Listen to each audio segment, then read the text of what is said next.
C'est bon, ça vous ambiance? Plus fort, plus fort! Ah, c'est bon. Tu peux couper. Ça va, Montreuil? Ok, bon, je vais me présenter. Moi, je m'appelle Cyril, enchanté. Ouais, ça s'entend l'accent marseillais? Ouais. Voilà. Tu vois, Marseille, il revient direct à toi. Mais tu vois, c'est. Et moi, je viens des quartiers chauds de Marseille. Je sais très bien que ça se voit pas, hein. Ouais, ça, c'est depuis que j'ai la moustache. Les gens me disent, mec, toi, avec ta tête, tu fais plus acteur porno des années 80. Ah ouais, c'est comme ça, hein. C'est marrant parce qu'avant, moi, j'étais un mec du ghetto, tu vois.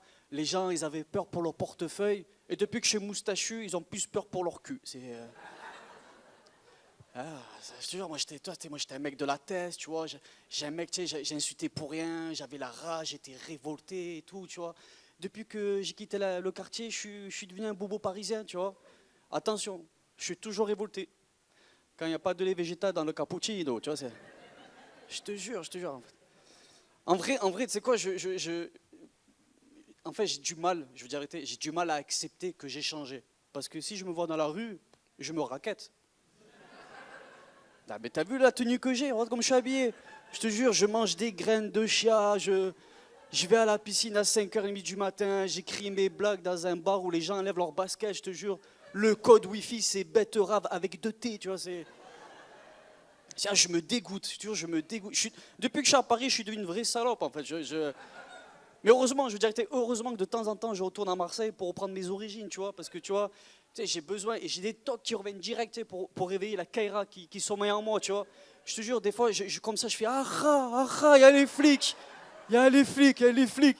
Et tu sais, moi, je suis en haut du bâtiment, je vois mes potes courir, je dis à gauche, les gars, à gauche, à droite, tu vois. Je te jure, à Paris, il y a une embrouille, j'appelle la police. Oui, oui, oui, ils sont encore là, dépêchez-vous, dépêchez-vous, dépêchez-vous. Putain, je me dégoûte, j'ai perdu tout ça, tu vois.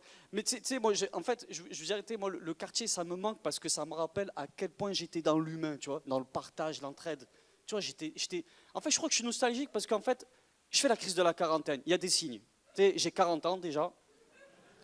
Voilà, j'ai 40 ans. Je sais très bien que ça se voit pas non plus, hein.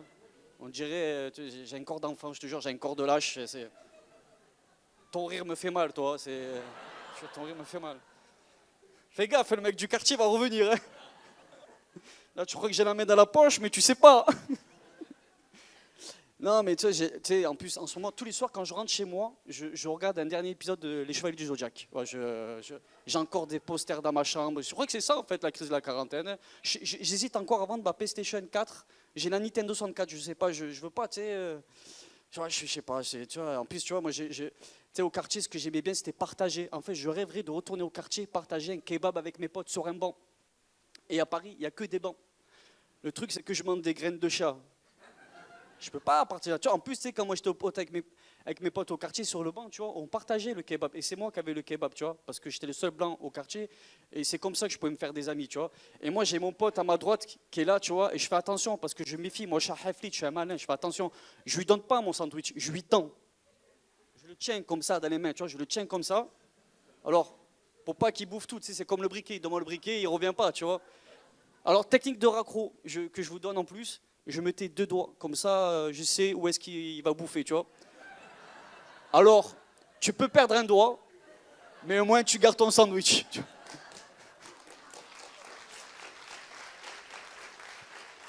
Donc, quand vous voyez un mec du quartier qui lui manque un doigt, c'est pas genre il a fait un braquage ou quoi, hein. C'est juste qu'il voulait pas partager son sandwich, hein.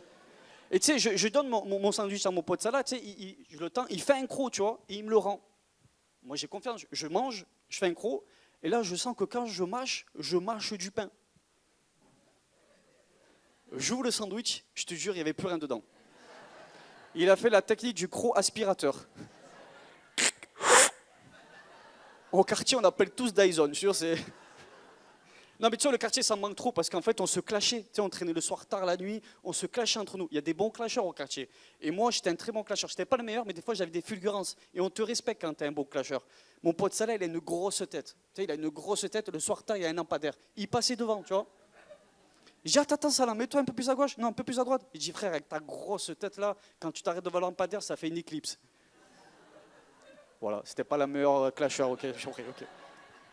Non, en fait, je veux dire, ce qui me fait chier, c'est que quand je dis aux gens que je vais être des quartiers de Marseille, personne ne me croit, tu vois. Et tous mes potes qui font très racaille, ils me disent, mec, toi, t'as de la chance, nous, on fait peur. Et c'est ça qui me fait chier. Moi aussi, j'ai envie de faire peur. Et je vois que j'impressionne personne ce soir. Vos rires me font mal, hein, je te jure. Tu sais, parce que moi, je pense que dans la vie, je veux dire la vérité, pour se faire respecter, c'est soit t'as de l'oseille, soit tu fais peur. Et tu connais, nous les mecs du quartier, on n'a pas d'oseille. C'est pour ça qu'on est obligé de faire peur. Hein. Croyez pas que ça nous fait plaisir quand on voit tous les documentaires à la télé, en gros titre, les quartiers, c'est dangereux. C'est juste le seul moyen qu'on a trouvé pour se faire respecter. Ben oui, quand les caméras elles arrivent au quartier, on fait exprès, nous. On fait les acteurs, on surjoue. C'est pas facile de faire peur, je vous jure. Moi, je me suis entraîné. Des heures d'entraînement. D'abord, on a travaillé la grimace. La dégaine aussi, tu sais, la démarche. Tu vois. Donc, si vous voulez que les mecs du quartier fassent plus peur, envoyez-nous l'oseille. À votre avis, pourquoi un mec en costard cravate qui rentre dans un magasin, on le respecte? Parce que le mec, il pue l'oseille. Et moi, aujourd'hui, j'ai un gros problème. J'ai pas d'oseille. Et je fais peur à personne. Personne ne me respecte. Tout le monde me chie dessus, je vous dis. Hein. Il vient de là, ton rire, toi. Et je vous dis la vérité, moi, j'ai des origines. Je suis gitan, corse, marseillais et algérien. Ouais, oh, c'est ça. Dans ce cas-là, c'est pas normal. Je te jure, c'est. Même moi, des fois, je me dis où. Et tu sais, je me dis avec ces origines-là, les gens allaient me respecter à Paris. Je te jure. La fois, je prends le métro, il y a un mec qui me bouscule. Moi, je suis un mec des quartiers nord. Je dis, oh, fais attention. Je me retourne. Le mec, il est hyper grand. Il me dit, il y a quoi? Je dis, non, non, fais attention, le métro ne s'arrête pas au prochain arrêt. Je suis sympa, ouais. Ah, mais c'est. Mais, ouais, ce que vous voyez là, je veux dire, c'est une carapace.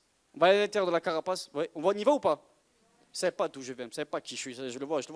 En fait, si vous voulez, moi j'ai grandi à Marseille dans les quartiers nord et tout. Ma famille, ils n'ont pas eu le temps de m'occuper de moi. Tu vois, ils ont eu 6 enfants, mes parents.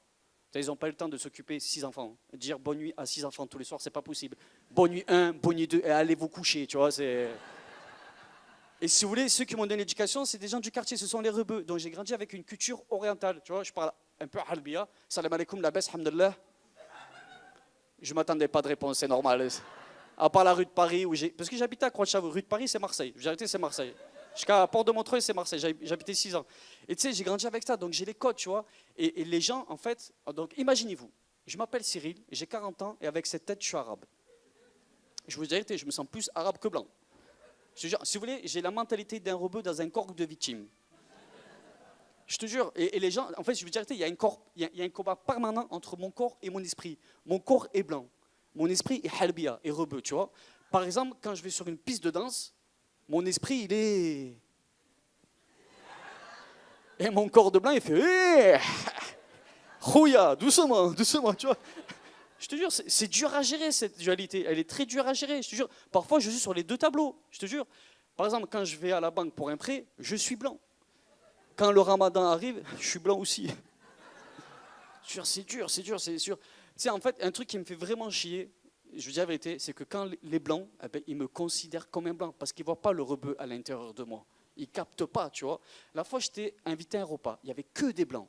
Ils commencent à discuter. Tu sais, avec les élections qui sont passées récemment, ils commencent à se lâcher. Ils ont des propos racistes. Je leur fais, les gars, je suis là.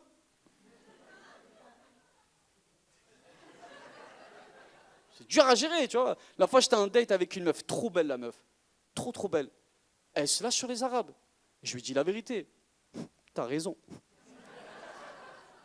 Elle me dit, t'en penses quoi? Je dis, ah ben, si je te dis ce que je pense, que je suis un rebeu, je te nique pas, tu vois. Ben oui.